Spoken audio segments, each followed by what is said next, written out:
Hello and welcome. I'm Fislen, and I'm about to show you my final build for my champion warrior. And let's start with the skill.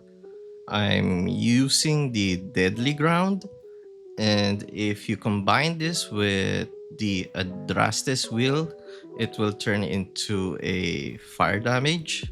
So if I add this node, so we have a node in here, uh, this one. So every time you hit on the on that skill, it will add an one stack of fire burning damage. So it's a bit more convenient than the groundbreaker. So I added that because it also has the enhanced damage. So it's more convenient to increase your burn damage while you're inside the ground. And also, if you want to add more burning, you can add this. So it applies necrosis, but if you're equipped with the Andrastes wheel, it will turn into a more burning stack. So next is I have the Blight Bane, and this is much the main skill that we use to apply more burning. It's an AoE burning, and just to take note, I added two more clusters on the enchantment since it will add more stacks to the burning. So it's a bit more DOT related. And next is the Fury of the Forge. This is one of my favorite skill for champion. Uh, the reason I added this is because it has 25% more burning damage, and I added the skill, which is this one. So hitting enemies with a strike ability applies an affliction aligned with the ability's damage type. So it has double the effect of burning stack. So on one skill, it will do like 6 burning stack already. So all of your skill can actually just apply so much stack. And if you pair it with dash, you will just reach the maximum stack on a go on each skill. So what I'm doing with Tash is I have the Cunari Veilguard, this one. So I have the burning duration increased so that I won't run out of stack whenever there's no burning skill I have. But since I have the Kunari, only have a what's this? A fire breath with 21 seconds cooldown. So it's a bit more convenient to have a rotation when you are using the field commander's helmet. So there is that one. And let me have this. So on skill, uh, the most important one is probably the Blight Bane route. This one, since it increases the damage of your fire. And one of the for survivability, I'm just adding this. And you have two choices with the armor. I'm using the legendary light armor since I'm using this node now. Uh, this since I have more shield toss bounces, that means my damage for projectile ability increases from the number of bounces. Since I have two projectile, the Fury of the Forge and the Blight Bane. So that's one. And you have a choice here. You can use the heavy armor in here. Where is that? This one. It depends on your build. And if you ever want to have more defensive route, you can remove this and just change into this. So you have more defense. And as for the other things, I just have to have more fire damage on this one and add more rage. So I'm maximizing all the rage. I believe the max is 6 bar. I think I reached the max rage since I'm no longer adding more rage the from this one. I'm not sure if this is uh affecting this, but you may change the enchant for this since I'm seeing like my rage bar didn't go up. So it's up to you. I'm just adding this because I want to maximize the rage. And next one is I didn't get the critical here because I focus on the for the first skill, the deadly ground to have more affliction damage and burning stack. And one notable skill is probably this one. So you gain enhanced damage on critical hit. It's easier to critical on the Blight Bane. So you might use Blight Bane to trigger enhanced damage, or you just use Ascend if you want to initiate a battle. So I'm using Ascend and I'm popping this off before the start of the battle so I could just heal with my companion. I'm using Emric as my healer, and I added one revival charges in case I have a compromise and died from the Ascend. And basically, if you revive, you still gain the full rage bar. So it's a bit convenient to have a revival charge. And for the shield, I'm just using the shield with final attack damage and penetration just to add more damage. For the longsword, this is just the sword that you can use as a champion, and the fire resistance is a bit more big enough damage. So you have no other choices but to use this because if you reach the max resistance 70%, and if you're using the regalia, you have a 75% max resistance. So the damage on this one is just mandatory to if you're using a fire build. And the field commander cell, it's one of my favorites build since your damage comes from the rage regeneration, and the more rage you have, the bigger your damage is. Since this build relies on the burning, so I don't really need to pop as many skill as I want. I just need to keep the burning stack alive. So that's why this helmet is very useful to me. And for the belt, if your survivability isn't there yet, I don't recommend using this. You can use either the Dragon's Brace or this one, the Tincture Kit, since you have a additional revival charge.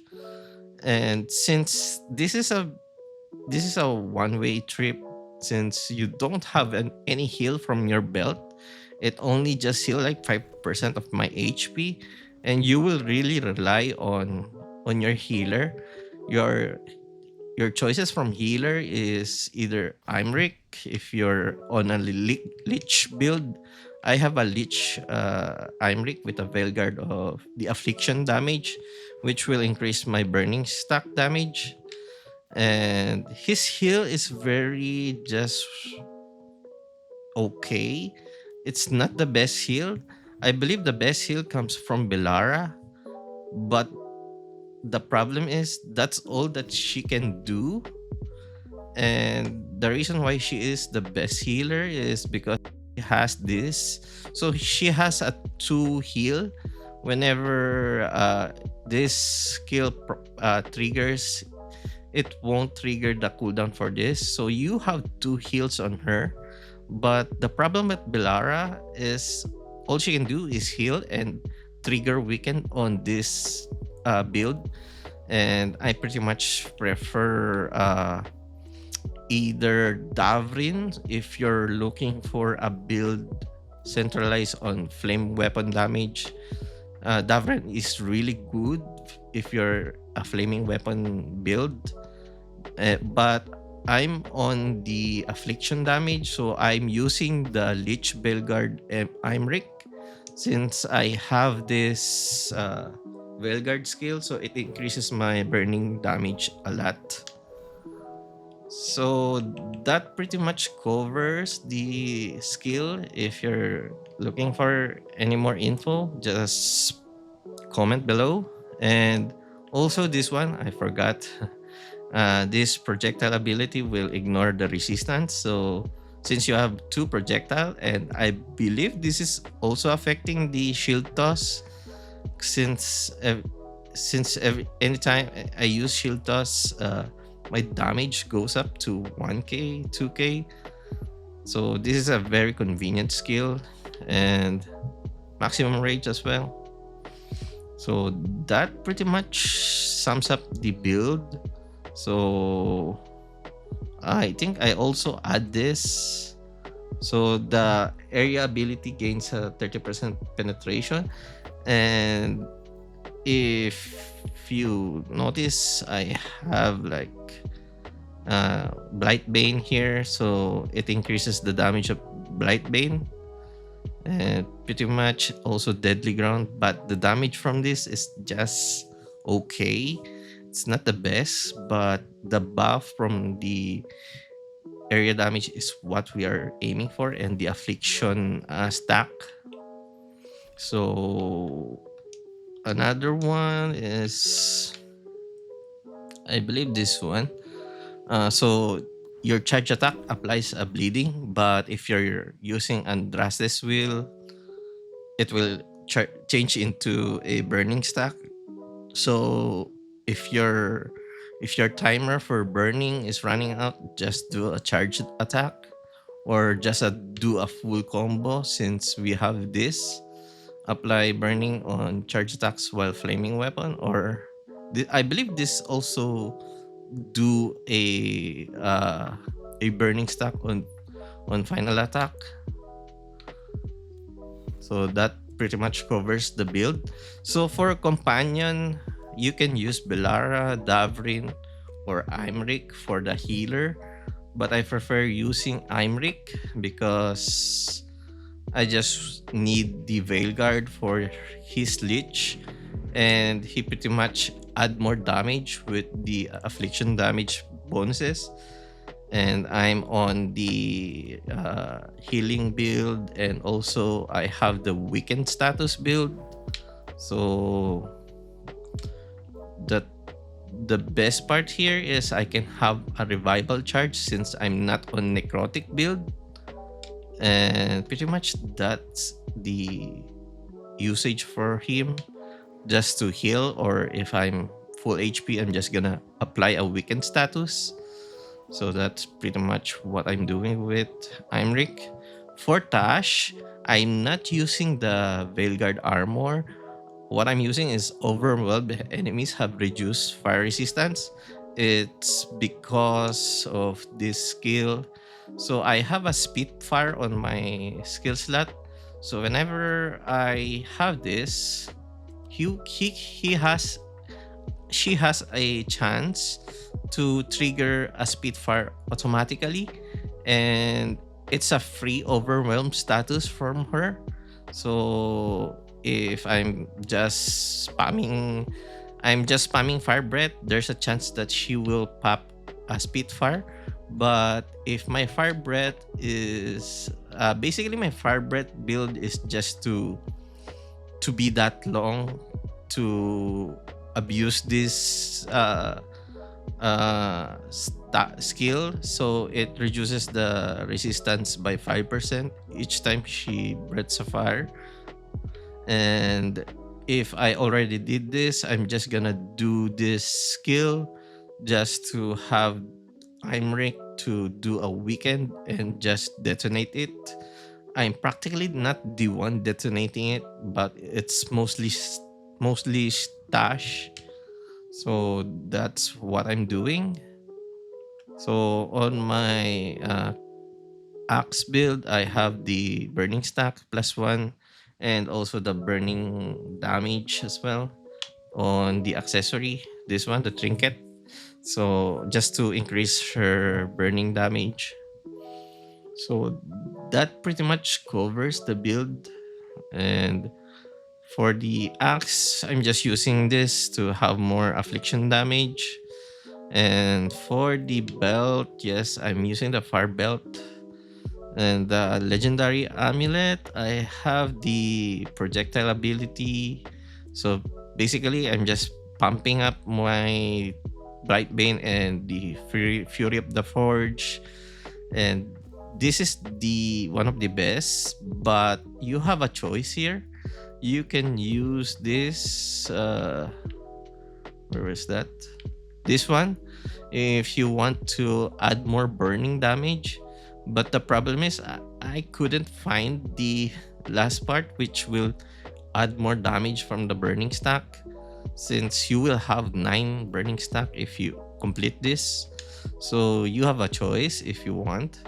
But I prefer using this because of the fire resistance, so I could max out my fire resistance on this.